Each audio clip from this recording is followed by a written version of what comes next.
근데 그 중에서 가장 강력한 규제가 DSR이에요. 근데 이 DSR을 보지 않겠다는 거예요. 예. 그렇기 때문에 추가 대출이 가능하다는 거죠.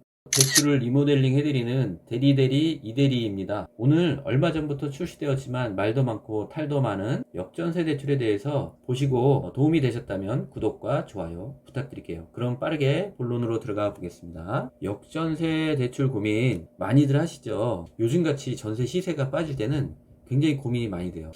이번에 새롭게 발표된 정부에서 역전세 대출 규제 완화가 도움이 될 수 있었으면 좋겠습니다. 먼저 역전세 대출은 뭔지 한번 살펴보고요. 그리고 어떤 경우에 해당되는가 그런 것도 한번 말씀드려 볼게요. 그리고 세 번째로 역전세 대출의 장점과 단점은 뭐가 있는지 한번 말씀드려 보겠습니다.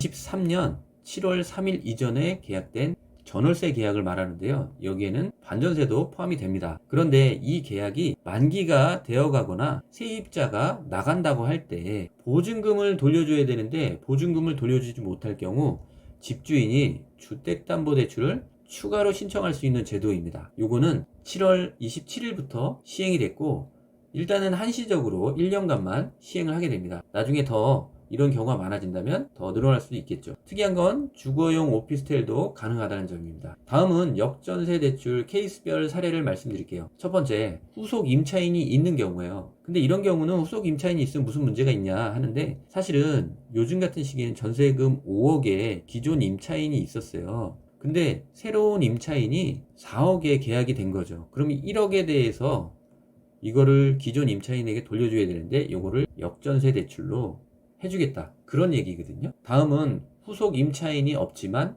1년 내에 후속 임차인을 구하는 경우예요. 현재 임차인이 5억에 있었는데 후속 임차인이 아직 구해지질 않은 거죠. 이럴 때는 이번 경우를 사용해서 대출을 신청할 수가 있어요. 그러면 5억에 대해서 신청할 수가 있는데 그것은 이제 조건을 좀 따져봐야 됩니다.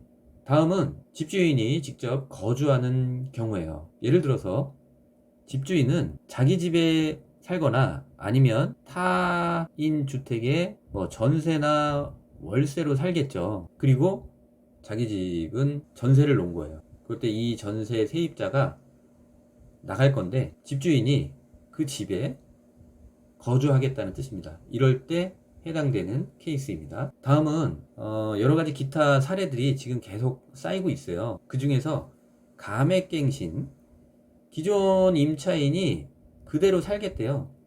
근데 대신에 시세가 내려갔으니까 지금 현재 5억이었는데 4억으로 갱신 계약을 해야 된대요. 그때 이때 1억을 돌려줘야 되죠. 그래서 요거를 대출을 신청할 수 있다는 뜻이죠. 그리고 만기 전 태거, 원래 23년 9월 30이 만기인데 그 전에 나가겠다는 거예요. 만기 전에. 그럴 때도 신청할 수 있습니다. 다음은 역전세 대출의 장단점에 대해서 말씀드려 보겠습니다. 장점은 추가 주택담보대출이 가능하다는 장점이 좀 있죠. 두 번째, DSR 40% 배제한다. 이게 가장 큰 장점이거든요. 주택담보대출을 신청하려면 LTV, DTI, DSR 이 규정이 있는데 이것들을 다 통과해야 돼요. 근데 그 중에서 가장 강력한 규제가 DSR이에요. 근데 이 DSR을 보지 않겠다는 거예요. 그렇기 때문에 추가 대출이 가능하다는 거죠. 이 장점 때문에 이 역전세 대출을 문의하시는 분들이 많은 거예요. 그리고 후속 보증금에 대해서 상환 수수료가 면제되는 경우가 좀 있어요. 그 부분은 케이스별로 다르기 때문에 따로 문의를 하셔야 됩니다. 다음으로 단점을 좀 말씀드려 볼게요. 추가 약정이 케이스별로 다른데 여기에 주의가 좀 필요합니다. 거주 기간을 꼭 지켜야 된다든지, 예를 들어서 제가 앞전에 말씀드린 집주인이 거주하는 경우에는 집주인은 2년을 거주하셔야 돼요. 무조건. 이런 거주 기간 의무가 있고요. 그리고 3개월마다 전입세대 열람을 은행에 제출하셔야 돼요. 이런 것들이 좀 불편한 사항이죠. 그리고 후속 임차인을 구하기 굉장히 어려워요.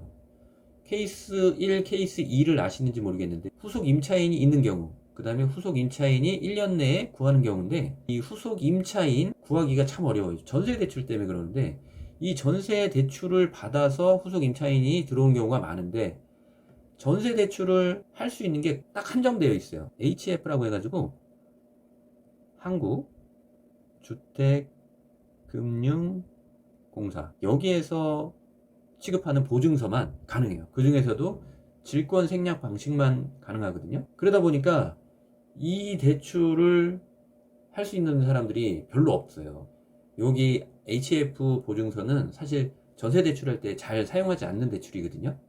그러다 보니까 후속 임차인 구하는데 상당히 어려움이 있을 수 있다는 거죠. 다음은 보증금 반환 보증에 가입을 해야 됩니다. 누가? 임대인이, 집주인이 가입을 하셔야 되죠. 이게 상당히 부담이 커요. 예를 들어서 후속 임차인이 5억에 들어왔어요. 그럼 이 5억에 0.13% 곱하기 2년 하면은 이게 금액이 한 130만 원 정도 되거든요.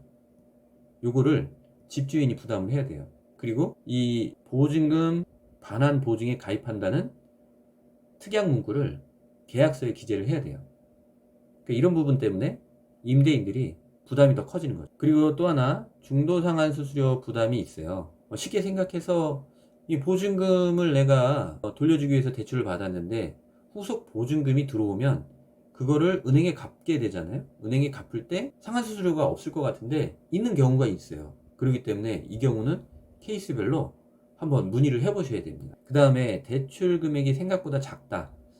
이게 왜 그러냐면 케이스 3번 아까 집주인이 거주할 때 이때는 집주인이 가지고 있는 보증금, 집주인도 어디선가는 자기 집에 살든 전세로 살든 살 거 아니에요. 전세로 살았을 경우에 그 전세 보증금만큼은 대출을 안 해줘요. 그러니까 생각보다 조금 이게 굉장히 좀 어렵다 이렇게 생각하시면 될 것 같고, 금리 혜택도 일반 주담대하고 같아요. 그렇기 때문에 이 금리가 저렴하겠구나 이런 생각을 하시면 안 돼요.